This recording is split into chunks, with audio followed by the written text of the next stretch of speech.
Amuai. Belum dijawab Amuai. Belum dijawab.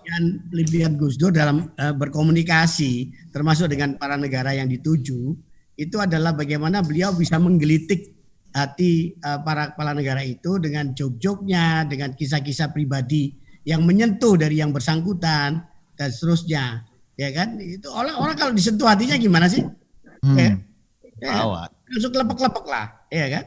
Nah, makanya sama Clinton misalnya walaupun semula cuma dijadwalkan nggak sampai sejam, kadang 45 menit atau 30 menit bahkan, tapi molor lebih dari 1 jam, 1,5 jam, bahkan sampai nuntun Gus Dur. Tapi memang dalam perjalanan presiden termasuk dengan Raja Saudi, Raja Fahad, itu baru pertama kali kemudian dimuat pertemuan itu sampai rajanya terbahak-bahak di koran-koran di Saudi. Dikatakan bahwa baru kali itulah rakyat Saudi melihat rajanya itu tertawa, terbahak-bahak sampai kelihatan giginya itu putihnya berbaris seperti biji mentimun, sampai begitu bahasa. Itu headline koran Arab tuh, Iya, dimuat di koran Arab itu. Ditain macam-macam, ujung-ujungnya dia ngomongin mohon maaf yang mulia Raja Fahad karena banyak di Indonesia ini ulama atau kiai-kiainya itu sering salah paham dengan Saudi. Kenapa? Ini kalau jalan-jalan misalnya mereka umroh terus jalan di Riyadh, di rumah-rumah orang Saudi itu kaget lihat di pagar rumahnya ada tulisannya mamnu ad-dukhul. Mamnu ad-dukhul itu, nah itulah ada gap yang namanya pengertian bahasa Arab. Kata bahasa dalam kitab fikih dengan bahasa Arab sehari-hari. Wah, langsung istighfar kiai-kiai itu lewat rumah-rumahnya Arab, orang-orang Arab itu. Di pekarangan yang luas tulis mamnu ad-dukhul, mamnu ad-dukhul. Ya Allah, astagfirullahaladzim, pantas Islam itu diturunkan di Saudi, negeri Saudi ini. Karena mereka itu gitunya itu sampai di pekarangan gitu yang tertol, Mas. Gitunya itu. Hubungan seks lah ya. Dukhul itu dalam bahasa kitab itu dukhul itu ya masuk tanda kutip. Masuk. Nah, itu. Padahal itu dalam bahasa kitab. Kalau dalam bahasa Arab hari-hari ad-dukhul itu ya mamnu ad-dukhul itu ya dilarang masuk. Dilarang masuk beneran, lu gak boleh masuk. Peke pikirannya. Nah, jadi mohon maaf banyak kiai-kiai yang salah paham sehingga di tiap-tiap di pekarangan rumah orang Saudi itu istighfar semua ya itu. Iya. Gituan kok di pinggir jalan gitu. Iya, kok di pinggir jalan di taman-taman, astagfirullah. Oke. Terus pulangnya juga dibisikin Raja Fahad itu.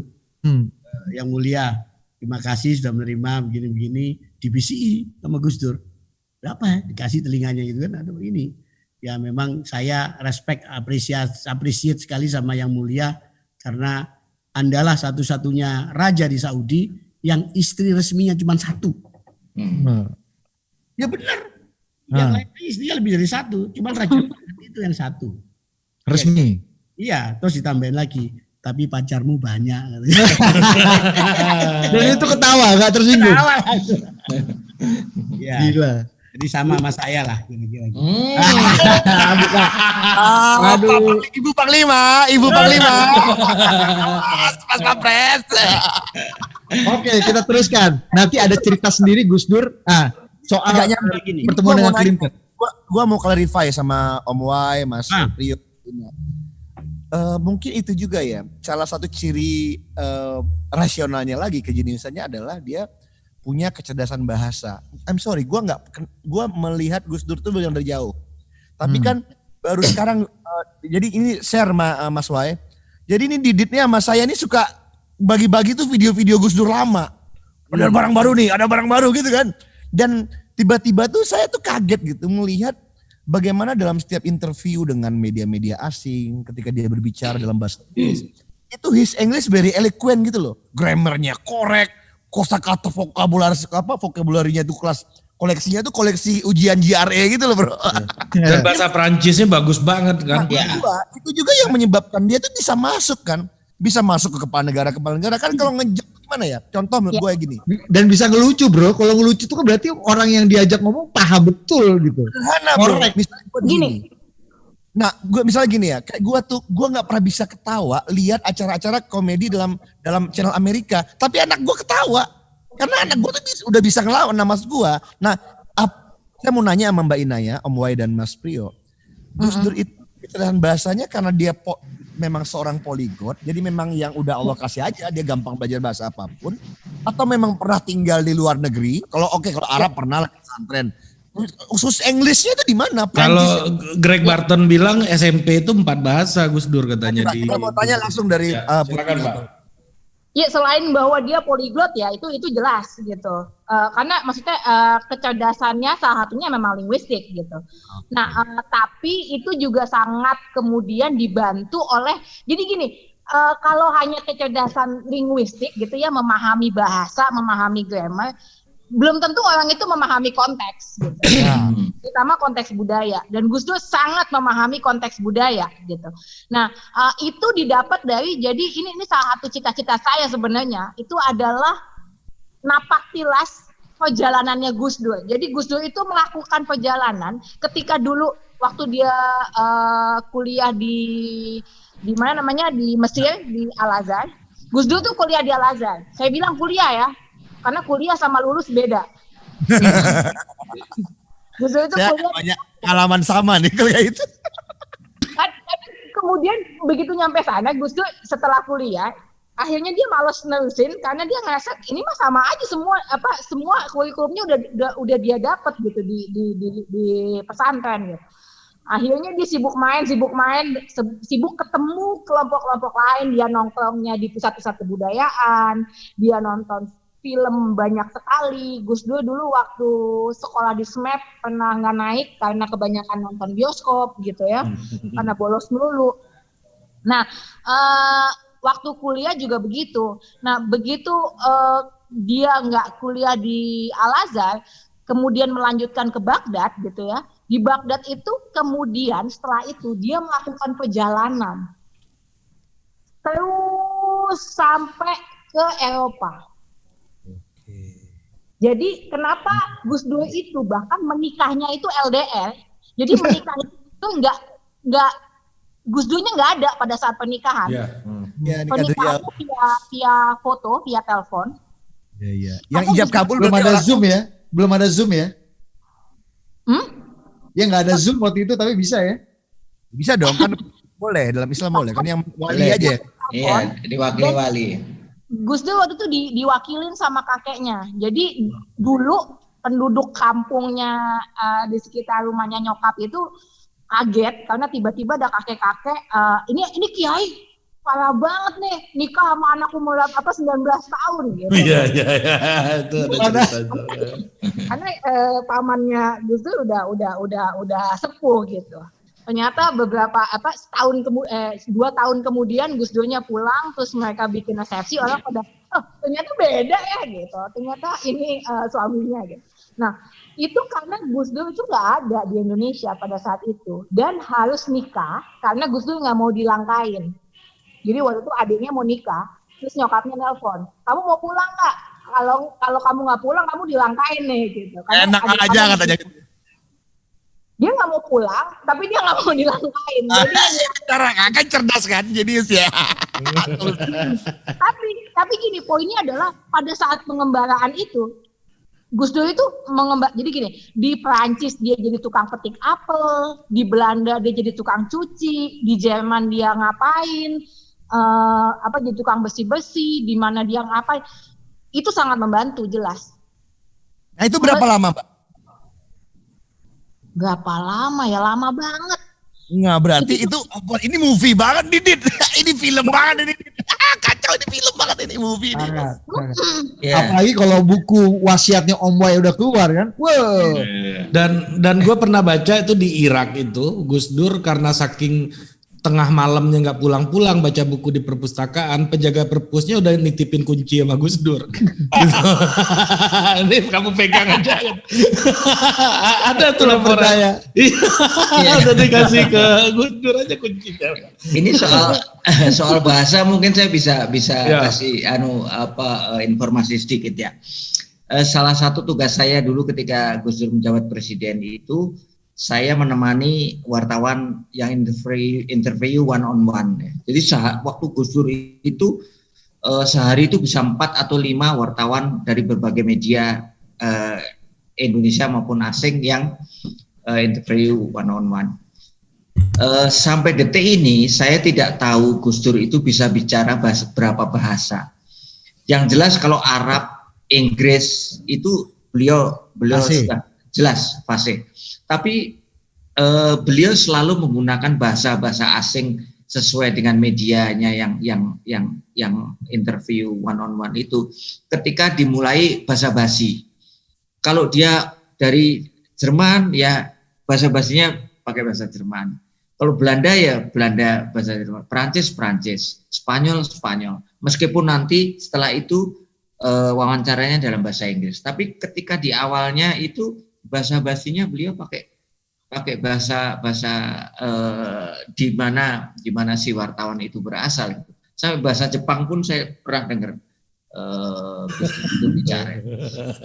Jadi saya sampai detik ini saya nggak tahu apakah Gus Dur itu memang semua bahasa begitu banyak bahasa. Saya nggak tahu. Tapi yang jelas saya mendengar beliau kalau bahasa basi ketika itu dengan fasih gitu.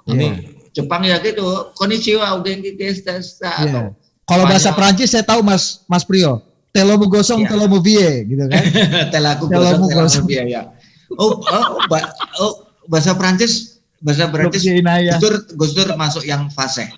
Kan waktu bicara politik tentang zaman Soekarno itu kan Gus Dur bicara bahasa Prancis cukup panjang. Iya. Seperti waktu kita yang cukup panjang juga karena Om Wai sudah ada wedang jahe, berarti kita punya extend waktu ke depan ya kan? Yang sampai subuh.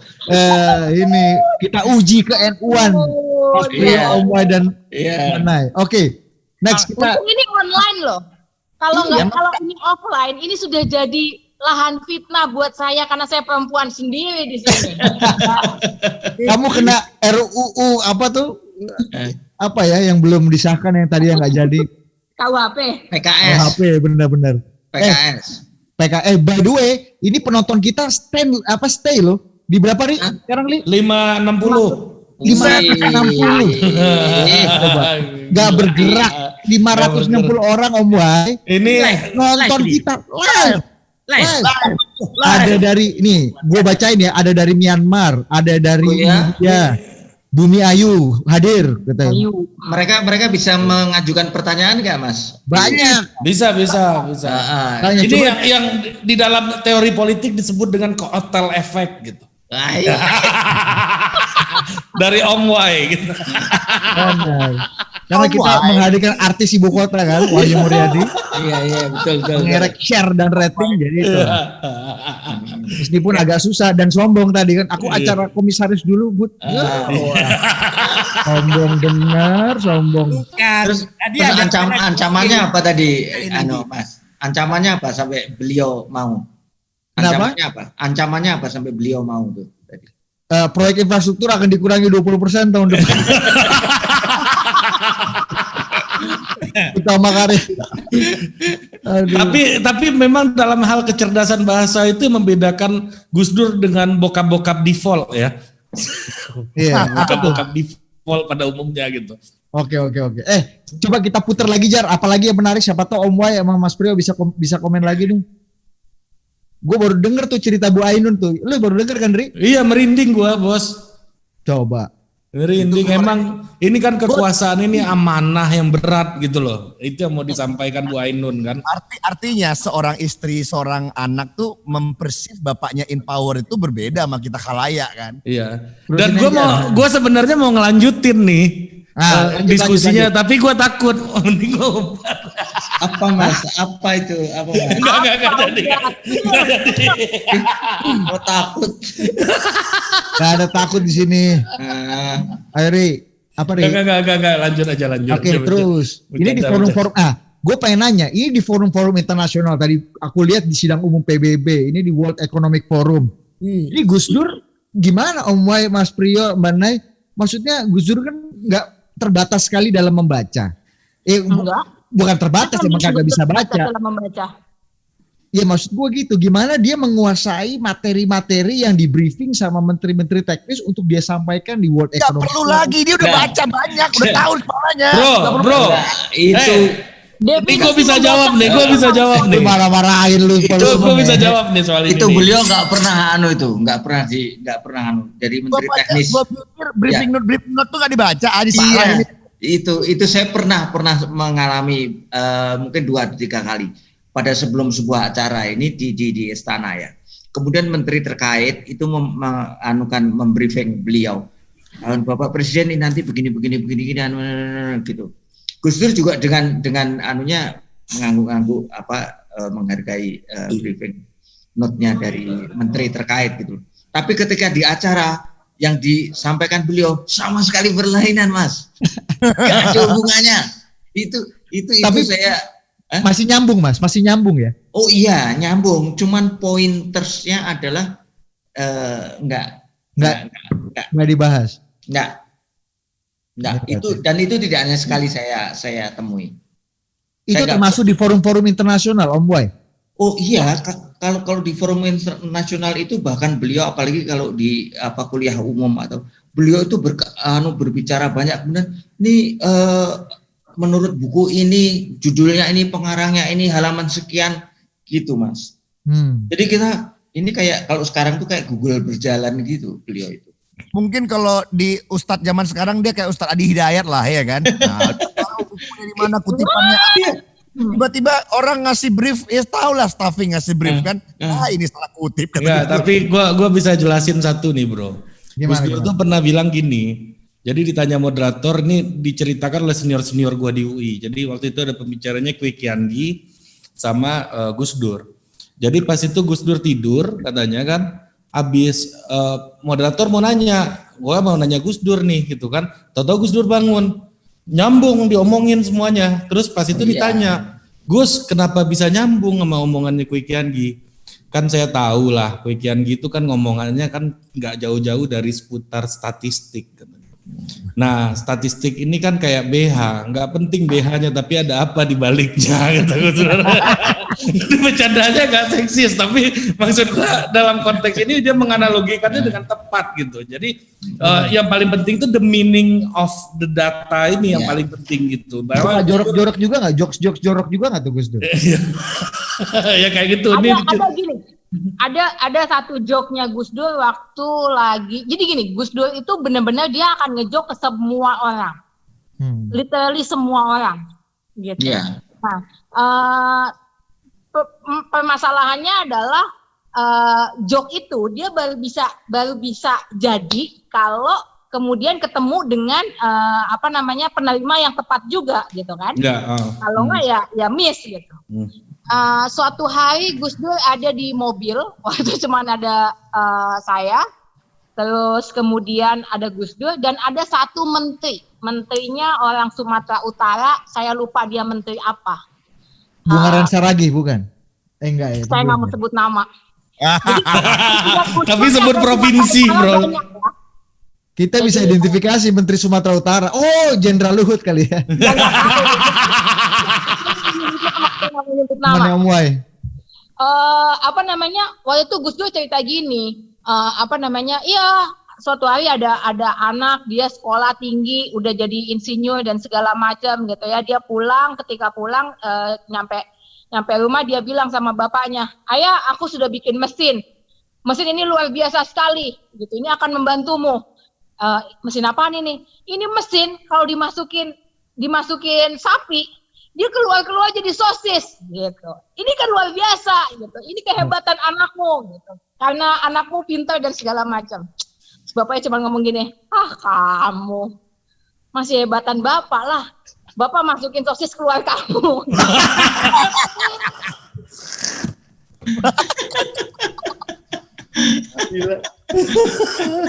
Dan mungkin jok-jok kayak gitu juga sama kepala negara, sama elit-elit juga dia omongin cuek aja kali itu ya. Yang penting kan kejelian membaca receivernya siapa gitu, penerimanya siapa gitu kan. Apakah cukup cerdas menerima jokes-jokes liar? Atau bukan masalah cerdas sih kalau kata gue, cukup trust nggak sama Gus Dur bahwa ketika lu bisa trust terhadap orang yang menyampaikan jokes, pasti itu nggak akan jadi bahan untuk ketersinggungan gitu. Oke. Jadi kan persoalannya ketika lu nggak trust, lu lempar jokes, oh ini untuk menghina gua nih. Tapi kalau lu udah percaya sama Gus Dur gitu, percaya sama orang menyampaikan jokes itu, ya udah, ya ini buat akrab aja, nggak mungkin maksudnya Gus Dur buat menghina saya gitu. Oke. Gitu. Kalau Sambil kita relaks, Om Wai ada yang mau ditambahin? Ya. Sebelum kita nonton video Gus Dur sebentar. Jok tadi kan ada cerita orang yang banyak lah fenomena suami takut istri, ya kan? Ya, ikatan suami takut istri apa itu kan ya? Itu juga dalam joke beliau. Jadi suatu saat nanti di akhirat itu ada 2 loket, ya. Ada satu loket suami takut istri, ada loket satunya lagi suami tidak takut istri. Ya. Maka laki-laki itu masuk semua ke situ, ke Shirathul Mustaqim, kemudian menuju ke 2 loket itu. Suruh pilih suami yang takut istri atau yang suami tidak takut istri. Oh ternyata yang ngisi di loket suami takut istri itu banyak sekali. Harus terus terang, kita harus jujur di akhirat nanti kan. Nggak bisa berbohong. Tapi ternyata ada satu orang yang berani di loket suami yang tidak takut istri. Ya kan? Wah heran kan semua ribuan orang yang berjalan itu tanya, Mas, sampean kok hebat banget ya masuk di loket suami takut istri. Terus Tidak takut istri. Saya ke loket ini kan juga disuruh istri saya. Gila. Jadi akhirnya buat mainan. Anjir. Itu sehari-hari tuh, Mas Wai ya. Ya ini ya, intellectual exercise. Mas, tapi yang gue mau tanya, di saat-saat tegang, situasi politik kan kencang sekali tuh, jarang memorandum satu apa. Ya. Itu masih keluar gak tuh? Jokes gitu. Ini situasi politik tegang loh. Menjelang memorandum, jelang dekret, itu kan kita bayangkan semua tegang apa segala macam. Suasananya jokes kayak gini masih tetap keluar apa Gus Dur juga ikut tegang? Ya muncul, Gus Dur tuh durasi tegangnya itu terbatas sekali. Ya durasi jokesnya tidak terbatas gitu loh. Ya kan? Ya kalau durasi tegangnya kayak di TV lu itu, ya, singkatnya segini ya. Selebihnya ya kayak di YouTube ini bebas kita ngomong ya ini. Oke. Sambil istirahat. Ini habis dekret. Ya kan diumumkan 23 Juni kalau tidak salah ya. Juli. Ya Yahya Stakuf ngomong, ya Gus Dur ngomong, Yahya yang ngomong, ya pidato. Udah selesai, dia balik ke belakang sama Bu Rahmawati dan Mas Ilham Simanjuntak dan teman-teman yang lain. Terus makannya damame ya ketawa-ketawa aja. Kita kasih bayangkan dikit kayak ya makannya damame, ketawa lagi dulu. Udah. Padahal setelah dekret tuh Mas ya? Ya. Oke. Bahwa kita nonton pelantikan juga sambil itu kok, sambil makan nasi Padang santai aja. Iya. Oh masih makan nasi Padang. Nasi Padang sebelahnya istana tuh. Aduh lupa namanya itu enak. Oh Mas Priyo punya cerita tuh soal nasi Padang di Belanda apa kalau salah Mas ya? Iya, suatu saat ketika di beberapa acara itu kan salah satu tugas saya itu memasang clip on mic di baju beliau, dan clip on mic itu kan harus diumpetin kabelnya. Jadi perlu sekitar 5-10 menit. Biasanya beliau Bapak Presiden bertanya, banyak yang datang Mas, siapa aja gitu kira-kira gitulah ya. Ini sini menteri ini dubes ini kira-kira. Oh iya. Tapi ketika itu beliau nih, Mas, itu yang warung Padang di Juanda masih ada enggak? Saya kan bingung saya. Warung Padang. Itu warung Padang di Juanda itu hanya ada 2, satu yang mahal, yang gede itu, atau satu yang di ujung gang nyelempet itu. Yang di ujung gang, mohon izin Bapak Presiden. Iya, yang di ujung gang masih Bapak Presiden. Itu gulai otaknya enak itu. Iya benar Bapak Presiden. Mohon izin ada petunjuk Bapak Presiden. Terus nanti tolong belikan ya Mas ya. Buah gitu. Belikan buah. Siap Bapak Presiden gitu. Tapi kan gitu. Beliau itu kan diet kan, nggak boleh makan gulai apalagi gulai otak. Kalau saya beli, wah saya kalau ketahuan ibu negara saya bisa digantung atau tim dokter kepresidenan. Tapi kalau tidak saya belikan, saya tidak melaksanakan perintah presiden. Iya itu, waduh itu sekali buat saya itu apa ya? Dilema sekali buat saya. Ya harus. Aduh itu setelah itu udah. Nah akhirnya beliin nggak? Perlu diceritain. Perlu. Spill. Enggak. Akhirnya saya tidak belikan. Oh, melanggar perintah presiden Anda ya? Dan setelah itu saya pura-pura sakit 3 hari. Saya nggak masuk kantor 3 hari. Saya takut sama bunyai saya. Oke. Tapi setelah saya masuk lagi, baiknya Gus Dur di sini. Setelah saya masuk lagi, Gus Dur nggak pernah nanya-nanya lagi. Ya, Mas, kemarin sama hilang kemana misalnya kata tuh. Mana gulai otak saya gitu. Oke. Ini sambil relaksasi Jar, coba kita putarkan apa sih yang dikatakan Presiden Wahid ke Presiden Clinton sampai tadi kalau kata Mas Wei pertemuannya molor panjang ya Mas Wei ya. Panjang lebar. Nah, kita dengarkan dulu ini cuplikan cerita Gus Dur sambil relaksasi Mas Wei sambil minum wedang jahenya. Kita juga pengen dengar cerita langsung Gus Dur kesaksiannya. Wedang jahe anti corona ya. Jadi jauh sebelum Budi mendampingin Pak Jokowi ke White House, Mas Wai udah duluan bos. Iya, jalan juga memang. Oke, coba Jar putar Jar. Video. Konon saya nggak tahu benar ya, tapi Mbak Yeni pernah cerita kepada kami itu Bill Clinton itu kan semula mau terima Gus Dur hanya setengah jam. Kemudian setelah ketemu Gus Dur tunggu sampai 1,5 jam, jadi 90 menit nggak selesai sampai kalau nggak salah protokolernya yang nyetop waktu itu. Kok bisa gitu lama, ngapain aja berdua dengan Bill Clinton? Ya ngobrol foto presiden.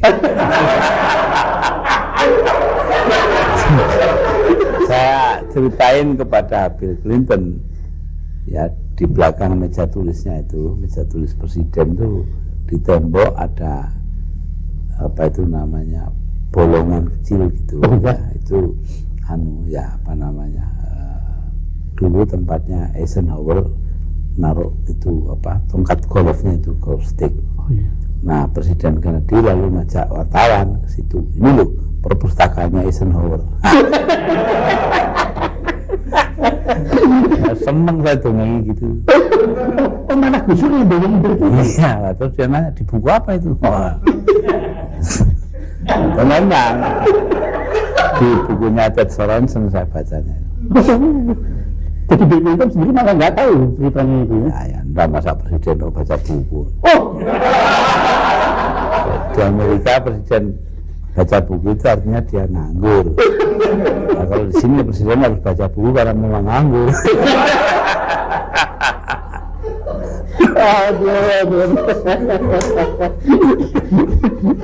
Dan saya pernah lihat salah satu foto itu Bill Clinton sedang ngakak terus tangannya gini megang dengkulnya Gus Dur. Itu Gus Dur cerita apa itu? Wah, Milik Lewinsky. lupa ya, mungkin cerita itu loh Churchill sama Clement Attlee, Perdana Menteri Inggris itu, orang nomor 1 Inggris setelah Churchill. Attlee jadi Perdana Menteri, lalu kerjanya menasionalisir perusahaan yang besar-besar. Jadi nasionalisasi lah ya. Nah, suatu ketika Attlee itu kencing di tempat kencing di House of Commons di Parlemen Inggris. Churchill datang. Nah, dia kencing sampingnya, terus Attlee kok nengok sama dia, jangan lihat sini, kamu senengannya menasionalisir yang besar-besar. Mungkin itu. Itu kenyataannya itu memang besar atau gede lubangnya besar?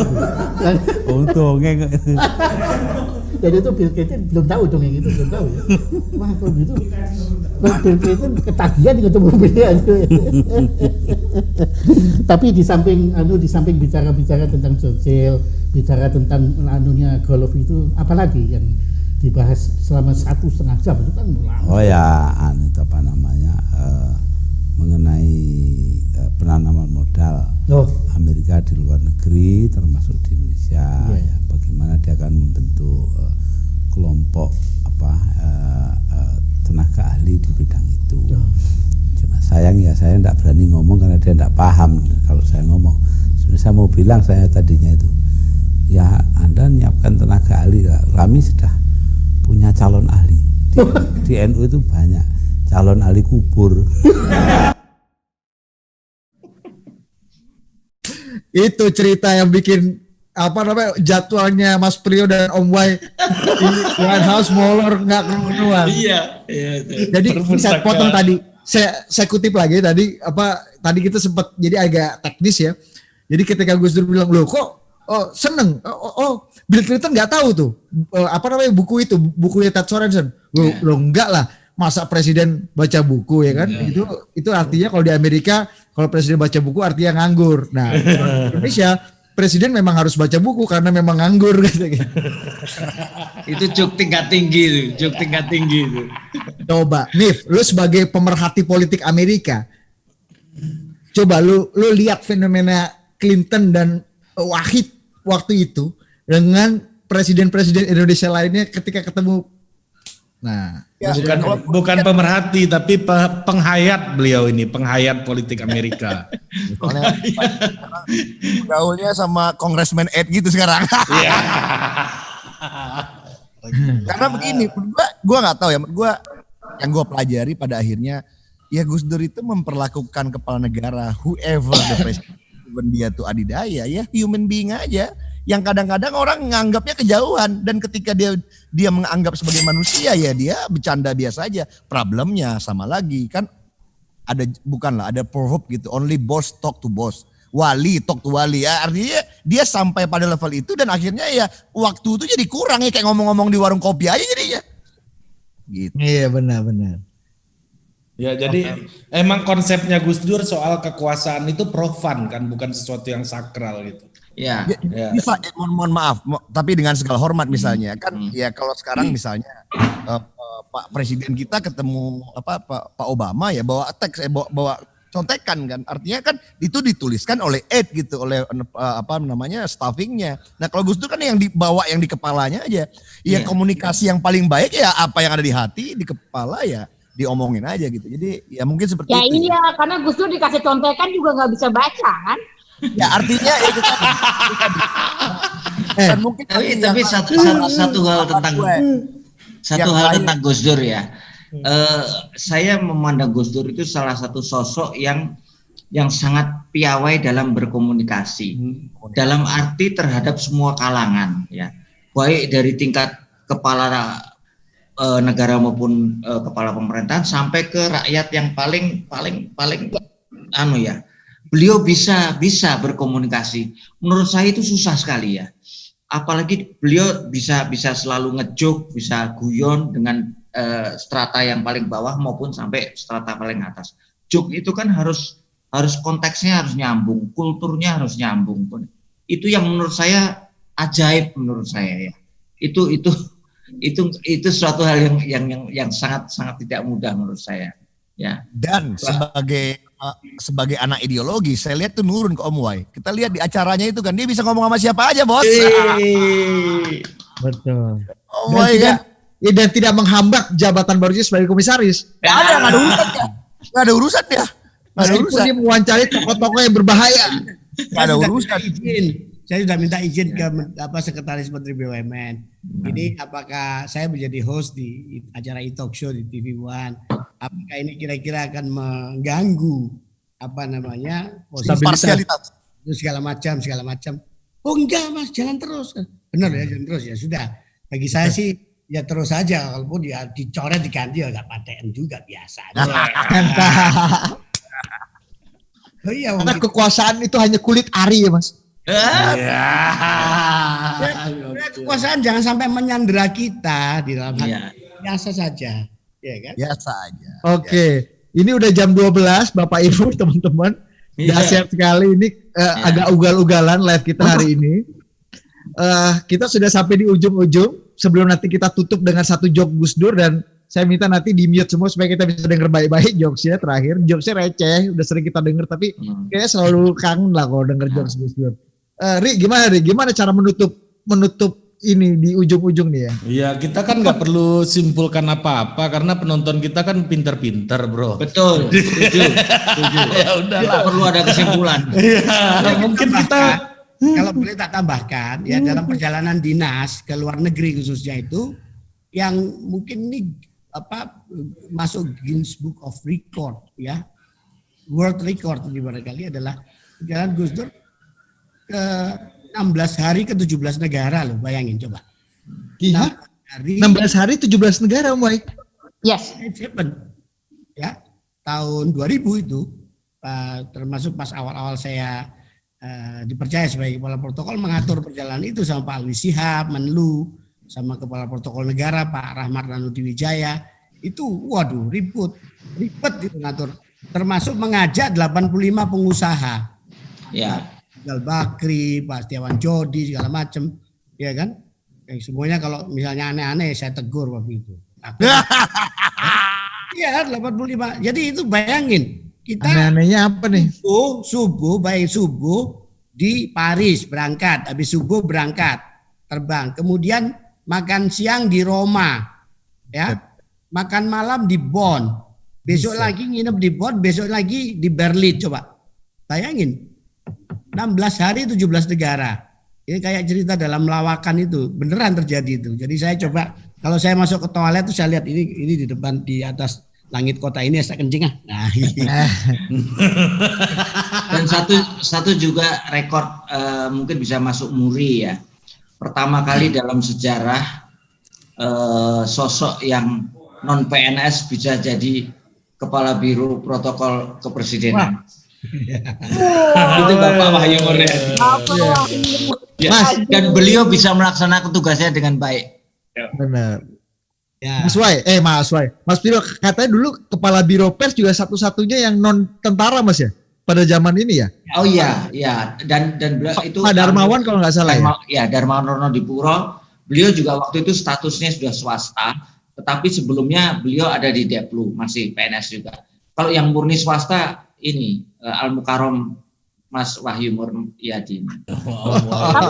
Tapi itu gayanya Gus Dur tuh, outliernya kalau tadi bahasanya Mas Miftah, outliernya.